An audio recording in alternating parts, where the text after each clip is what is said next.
네, 안녕하세요. 오늘 경제 뉴스 중에 좀 몇 가지가 있어서 이거 말씀드리면 부동산 관련해서 그리고 알버타 지역에 계시는 분들 위해서 중요한 뉴스가 어제 좀 나와서 말씀을 드리도록 하겠습니다. 그래서 그 하나는 야후 파이낸스 캐나다 사이트에서 나온 부동산 관련된 뉴스가 나왔어요. 그래서 저도 관심 있게 좀 살펴봤는데 도움이 많이 될 것 같아서, 그리고 제가 리얼터 선생님을 한 분을 최근에 만났습니다. 그래서 그분이 여러 칼럼도 좀 쓰시고 분석을 굉장히 좀 잘하시는 분인데, 그분하고 이야기 나눴던 부분들 공유하면 좋을 것 같아서 이 기사의 주요 내용은 올해까지는 집값이 좀 오르고 있어요. 그리고 외곽 쪽의 주택 같은 경우에는 생각보다 가격 상승률이 굉장히 높습니다. 그래서 코로나의 영향을 3월 달에 좀 받았다가 셧다운의 영향으로 거래가 거의 없었기 때문에 그런 건데, 집값이 다 회복이 되고 오히려 오르고 있다. 예상하고 좀 달랐던 거죠. 코로나 때문에 집값이 좀 떨어진다는 말도 굉장히 많았었기 때문에, 보면은 매물이 나온 게 많이 없는 거고 사람들이 사려고 하는 수요가 굉장히 많기 때문에 지금 집값이 오르고 있다라는 거죠.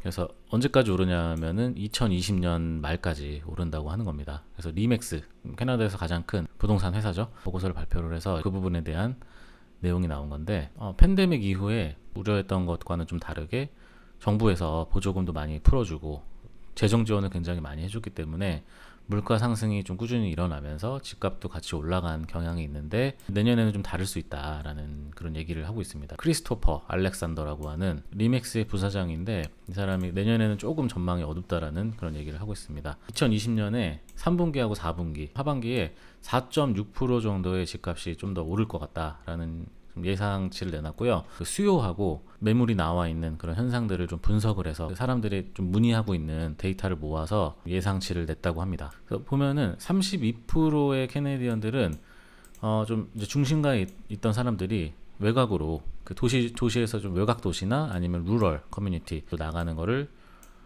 희망을 하고 있는 거고, 그다음 44%의 사람들은 집에 좀 더 스페이스가 있었으면 좋겠다라는 그런 설문조사가 나왔다고 합니다. 이 이유는 결국에는 코로나 때문이죠. 자택근무가 굉장히 많아졌잖아요. 재택근무가. 그 중심가, 다운타운 중심가에 있는 사무실들은 문을 닫기 시작했고, 일부 회사들, 제가 예전에 그 기사를 한번 소개해드린 적이 있는데, 샤피파이 같은 경우에는 외곽으로 옮길 생각을 하고 있고, 그리고 이쪽 키치너에도 굉장히 좀 많은 인력들이 집에서 또 일을 하고 있기 때문에 좀 더 넓은 공간을 요구하는 수요가 지금 많아지고 있는 거고, 이런 현상이 계속 이어지고 있는 것 같습니다.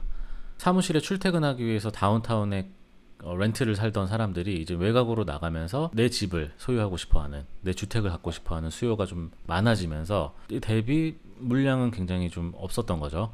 네, 그러다 보니까 지금 집값이 좀 오르고 있는 겁니다, 꾸준히. 그래서 이 지도를 좀 보면 어느 지역이 지금 집값이 많이 오르고 있는지 표시가 돼 있거든요. 그래서 빨간색으로 표시된 지역이 9% 넘게 집값이 오를 거라 예상을 하는 거고, 그 다음에 노란색 지역이 4에서 8%, 그리고 파란색 지역이 좀 집값이 아직 안 오를 그럴 지역이잖아요. 밴쿠버나 토론토 GTA 에리어 집값이 굉장히 비싼 쪽이 노란색이에요. 근데 이미 굉장히 높기 때문에 그렇습니다, 이거는. 그런데 오히려 지금 빨간색으로 되어 있는 부분들을 보시면 지금 수요가 굉장히 높은 지역인 거예요.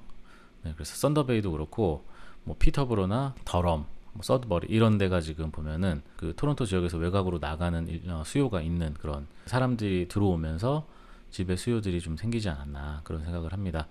그리고 파란색 지역은 상승률이 좀 낮은 거죠. 부동산도 제가 좀 계속 보고 있다 보니까 결국에는 수요가 많은 지역들의 집값이 올라가게 돼 있는 것 같고요. 좀 주요 도시들은 평균적으로 연 10% 정도의 상승은 계속 좀 하고 있는 것 같아요. 잠깐 주춤하긴 했었지만, 그래서 39%의 캐네디언들은 긍정적으로 보고 있는 거고, 반면에 37%의 사람들은 좀 부정적으로 보고 있다라는 그런 내용이 나와 있거든요. 그래서 아무튼 여기서 또 전망하는 거는 그 모닝스타라고 하는 그 투자회사입니다. 투자회사고, 그 다음에 캐네디언 모기지 하우징 코퍼레이션이라고 하는, 네, 그 캐나다 모기지 협회에서 예상치를 내놨는데, 네, 2020년에서 21년 사이에는 집값이 9.8% 정도 좀 떨어질 거다라는 그런 반대되는 예상을 좀 내놨거든요. 9%에서 뭐 18%까지도 그 다음 12개월까지는 좀 떨어질 거다라는 예상을 했는데, 여기서 얘기하는 거는 지금까지는 갑자기 그 주택에 대한 수요가 늘어났었기 때문에 그 물량이 좀 부족해지면서 상승 효과가 일어났지만,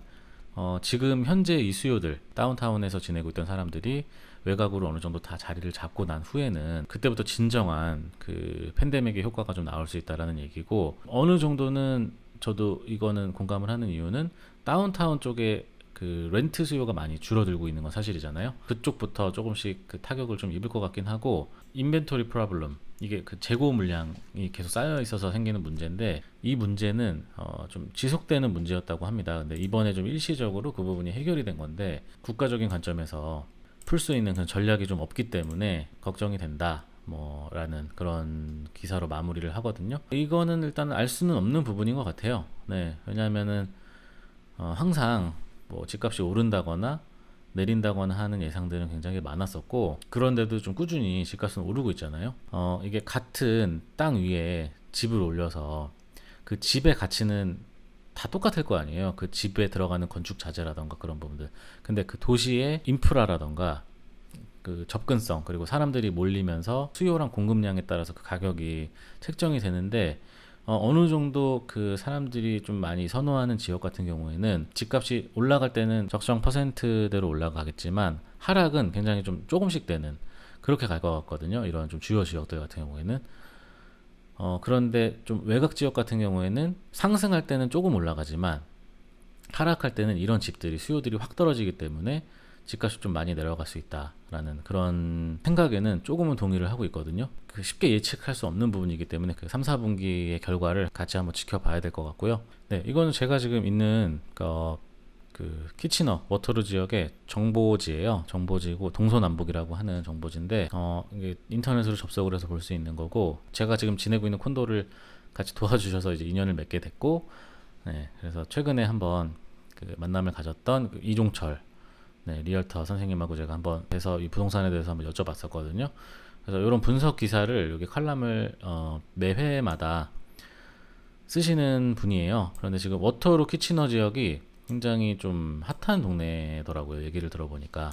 뭐 저는 그 부분을 잘 모르고 들어왔기 때문에 이 두 가지 숫자에 대해서 말씀을 해주셨거든요. 집값 상승률을 얘기하는 거고, 여기는 그 수요 공급의 서플라이 오브 인벤토리라고 하는 그 숫자인데, 1하고 비슷하게 가면 나와 있는 재고랑 수요가 거의 딱 맞아 떨어지는 거라고 합니다. 네, 이렇게 되면은 사람들이 좀 선호하는 집 같은 경우에는 경쟁률이 굉장히 치열하다고 해요. 네, 그래서 이런 마켓을 1에 가까워지는, 네, 이런 거를 그 셀러 마켓이라고 한다라고 얘기하시더라고요. 근데 지금 보면은 지금 그 싱글 패밀리 뭐 타운하우스 콘도 같은 경우에도 전부 다 10%, 그다음 1.3 요 정도 되는 거고, 워터루도 거의 비슷합니다. 11.3% 상승을 하고 있고 1.4의 지금 수치를 보여주고 있거든요. 경쟁도 굉장히 치열하고 집값이 계속 올라가는 거고, 그다음에 키치너 워터루 지역 같은 경우에는 그 개발 호재가 하나 있더라고요. 그 고속철도가 뚫린다고 하는데, 뭐 그런 부분들 끝까지 해서 지금 굉장히 좀 상승하고 있는 쪽이고, IT 빌리잖아요. 이쪽이 새로 나오는. 그러다 보니까 젊은 사람들이 몰리기도 하고 학생들도 많아지기 때문에 그 이런 지역 같은 경우에는 상승할 때는 굉장히 많이 상승을 하는 것 같아요. 그거를 제가 좀 참고 같이 했다는 말씀을 드리고요. 한 가지 기사가 좀 있어서 간단하게 말씀드리고 넘어가면, 어제 메인 뉴스에 나왔던, 내셔널 뉴스에 나왔던 내용인데, 알버타주가 지금 좀 적자가 굉장히 심한 것 같아요. 이유가 코로나 바이러스하고 오일 인더스트리가 좀 무너졌기 때문에 그 적자가 좀 굉장히 심해졌다라고 얘기하는 거고, 그래서 원래 예상했던 거는 16.8 빌리언 달러의 적자를 예상했는데 24.2 빌리언의 적자를 예상을 하고 있다고 합니다. 또 주요 원인이 그 알버타주 같은 경우에는 주세금을 안 걷는 곳이잖아요. 세일즈 텍스를 안 내는 곳인데, 그 전통적으로 좀 이어졌던 이유가 그 원자재들 보시면은 그 원자재를 채굴 하고 그 로얄티를 주정부에다가 그동안 냈던 게 있어요. 그 에너지 회사들이죠. 주로 에너지 회사나 원자재 회사들에서. 그래서 그렇게 해서 굉장히 많은 돈을 주정부에다가 냈었는데, 그게 확 사라지면서 그 주정부의 소득이 없어진 겁니다. 세금이 줄어들거나 하면 그 예산을 삭감을 해야 되는 거잖아요. 그래서 복지를 좀 줄이고 여러 가지 그 재정 상태를 건강하게 만들기 위해서 노력을 할 건데, 한마디로 그 사람들에게 돌려줄 혜택을 줄여야 된다는 거예요. 그래서 그 부분에 대해서 계속 기자들이 물어봤다고 하는데, 세금을 더 걷는 건 없다고 얘기를 했고, 그 대신에 여러 가지 부분에서 효율적으로 운영을 해야 될 것 같다라는 좀 이렇게 두루뭉실한 그런 얘기를 했다고 하네요. 그 NDP가 보면은 강한 야당이잖아요. 알버타주에서는 저번 그 집권당이기도 했고, 이제는 좀 달라져야 되는 시기다라고 계속 압박을 하고 있는 것 같고요. 그런데 저는 아무튼 예상하기로는 현재 그 정권을 잡고 있는 케니 정부에서는 아마 그 세금을 올리는 거는 절대 하지 않을 거고, 아마 다른 쪽으로 연구를 해보겠죠. 어떻게 더 돈을 걷어야 될지를. 왜냐하면 세금을 올리는 순간 사람들의 반발이 커지기 때문에 그 정부는 다음 선거에서 질 확률이 굉장히 높아지잖아요. 그래서 긍정적인 말을 계속 좀 하고 있는 거죠. 눈에 보이는 세금은 올라가지 않을 것 같긴 한데 좀 여러 가지 면에서 좀 변화가 예고가 되는 것 같아서 이 소식 한번 같이 전해드렸습니다. 네. 지금 보면 이제 2차 팬데믹이 오느냐 안 오느냐에 대한 걱정 때문에 지금 저희들이 계속 살펴보고 있는데 조심해야 되는 건 맞는 것 같으니까요. 네, 잘 건강히 계시면서 또 제가 관심 있게 지켜보다가 여러분한테 좀 도움되는 그런 뉴스가 나오면 또 공유를 하도록 하겠습니다. 네, 감사합니다.